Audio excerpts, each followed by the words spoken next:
Hello, good morning once again mga lalabs, mga vayots. Pag-uusapan natin itong si Ngiwi may analysis patungkol sa problema ngayon ng langis at nagdeklara siya ng basa sa baba.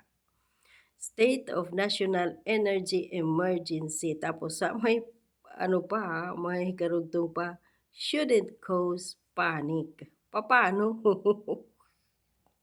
Paano hindi mabahala yung mga tao, hindi magkagulo, hindi masindak na sinasabi mong, nagdeklara ka, ng state of energy emergency. Tapos ito yung kanyang, kasunod na sinabi, shouldn't cause panic. Nakakatawa talaga niyon. Bangag ka ba habang nagsasalita ka niyan?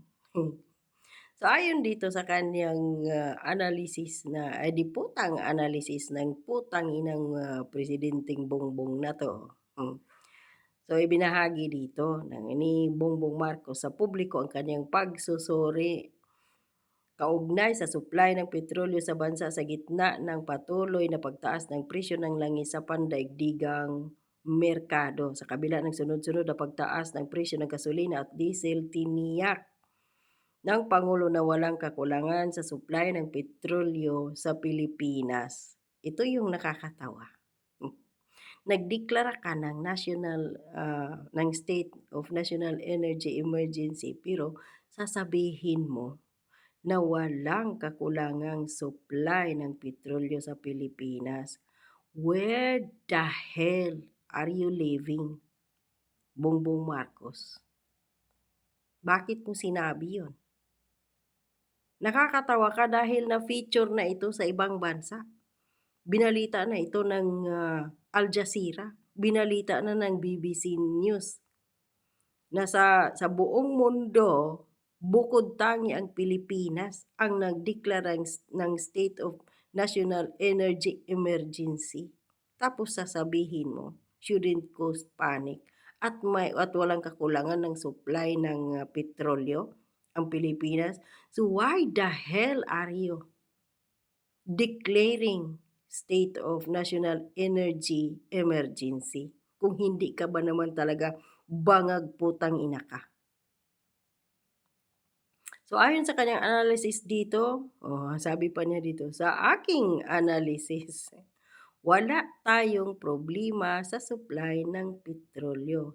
So kung wala pala niyor, bakit mahigit 100 na, mahigit, around 130 na nga ngayon, yata ang presyo ng langis ng petrolyo sa Pilipinas kung wala pala tayong kakulangan. Dahil nauna na ring sinabi ni putang inang Bongbong na 'to, na meron pa tayong 60 days na supply na binili dati ng mga petroleum, company or companies. Pero 2 weeks pa lang kaya sinita ni Marcolita ang, secretary ng Department of Energy, bakit sumipa kaagad sa mahigit 100 ang presyo na 2 weeks pa lang mula nang nagkagulo. So ang sagot doon ni Garin, yung secretary ng DOE, dahil yun daw ang yung binabasehan nila yung presyo ng world, market. Old ano yun, na na old stock yun. Saka pa dapat sila, yung mga petroleum companies na yun sa Pilipinas, magtaas ng presyo na mahigit 100 kung yung supply na binili nila, ngayon na aktual na may giyera dito sa ibang bansa. So dapat, papalo pa rin sa 50 or 60 pesos per liters dapat ang presyo ng langis sa Pilipinas, hindi aabot sa mahigit 100, 129, 130. Pero yung siste kasi dito mga lalabs, mga bayots, dahil yung mga may-ari ng mga petroleum companies sa Pilipinas ay mga oligarkiya, mga elitista, kaibigan ni Bongbong Marcos at hawak siya sa liig ng mga yon. Ginagago nila yung taong bayan. Pinagkakakitaan pa ngayon ng mga oligarkiya ang mga Pilipinong consumers sa gitna ng crisis. Ito yung nakakalungkot dito mga lalabs, mga bayots, and Bongbong Marcos cannot control them. Ito yung masaklap dahil bumoto tayo ng isang putang inang walang utak at mahinang nilalang, mahinang tao. Hindi kayang manindigan para sa mga Pilipino na bumoto sa kanya at niluklok siya bilang presidente ng Pilipinas. Akala natin yung may bagong Pilipinas. So ito nga yun. Bagong Pilipinas nga. Dahil lahat ngayon naghihirap.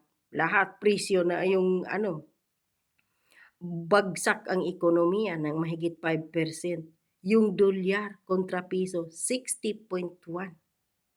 Only Marcos president. Tatay din niya, ganun din dati. May problema din sa oil crisis dati, Marcos Senior Administration. Dumanas din ang maraming mga Pilipino under sa kanyang administration ng Marcos Senior ng matinding gutom. Dumanas din ngayon under Marcos Senior Junior o Marcos Senior din dati, tumaas din yung dolyar. Ganon din ngayon. Tumaas din. Walang bagong Pilipinas niyo. May pa-analysis ka pang nalalaman, pinapaboran kasi.